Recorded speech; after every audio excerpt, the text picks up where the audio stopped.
Brussels sprouts healthy breakfast series episode 2. First இதை பார்த்த உடனே என்ன வெஜிடபிள்ஸ்னு தெரியல. 275 கிராம்ஸ் 6 திரகம்ஸ்க்கு நான் வாங்கியிருந்தேன். அதுக்கப்புறம் இதை பத்தி சர்ச் பண்ணதுல இதுல நிறைய ஹெல்த் பெனிஃபிட்ஸ் அடங்கி இருக்குன்றது தெரிய வந்தது. இது பாக்குறதுக்கு கிரீன் கலர்ல குட்டி குட்டி கேபேஜ் மாதிரி இருந்தாலும் அதிக அளவுல நியூட்ரியன்ஸ் ஆன்டி ஆக்சிடென்ட் அடங்கி இருக்கு. வேர்ல்டுலயே ஹெல்த்தியஸ்ட் வெஜிடபிள்ஸ்ல இதுவும் ஒன்னு. இதை கிளீன் பண்றதுன்னு பாத்தீங்கன்னா அந்த மேல இருக்க டாப்பை வந்து கட் பண்ணிட்டு ஃபர்ஸ்ட் லேயர்ல இருக்கக்கூடிய ஸ்கின்னை பீல் பண்ணிட்டு இந்த மாதிரி ரெண்டா கட் பண்ணிட்டா போதும். அவ்வளவுதான். மற்ற வெஜிடபிள்ஸ் வாஷ் பண்ற மாதிரி நல்லா வாஷ் பண்ணிட்டு இதுல ஒரு சிம்பிளான சட்னி பண்ற மாதிரி ஒரு ரெசிபி பார்த்துடலாமா? இதுக்கு நான் ஒரு பேன்ல 2 டேபிள் ஸ்பூன் போல பட்டர் ஆட் பண்ணிருக்கேன். வெண்ணெய் உருகுனதும் நம்ம கிளீன் பண்ணி வச்சிருக்க பிரசல்ஸ் ஸ்ப்ரவுட்ஸ் சேர்த்துடலாம். கூடவே உப்பு தேவையான அளவுக்கு சேர்த்து நல்லா மிக்ஸ் பண்ணி வைங்க. இந்த வெஜிடபிள்ல அதிக அளவு விட்டமின் சி அண்ட் கே இருக்கு. விட்டமின் சி நம்மளுடைய இம்யூனிட்டியை பூஸ்ட் பண்ணவும் ஸ்கின்னை க்ளோவா வச்சுக்கவும் அயன் சக்தியை உறிஞ்சவும் உதவுது. விட்டமின் கே நம்மளுடைய எலும்புகளை பலப்படுத்தவும் ஹெல்த்தி பிளட் கிளாட்டிங்க்கும் ஹெல்ப்ஃபுல்லா இருக்கு. இதுல ஒரு கப் நம்ம சாப்பிட்டோம் அப்படின்னா ஆல்மோஸ்ட் ஒரு நாளைக்கு உண்டான விட்டமின் சி நமக்கு கிடைச்சிரும்.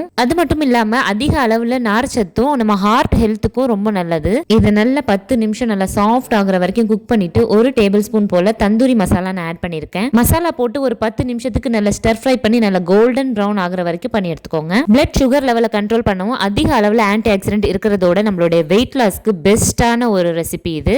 And also good for our gut health. So இந்த வீடியோ உங்களுக்கு பிடிச்சிருந்தது அப்படின்னா எம்மி ஃபுட்டிக்கு சப்ஸ்கிரைப் பண்ணிக்கோங்க. அஸ்ஸலாமு அலைக்கும்.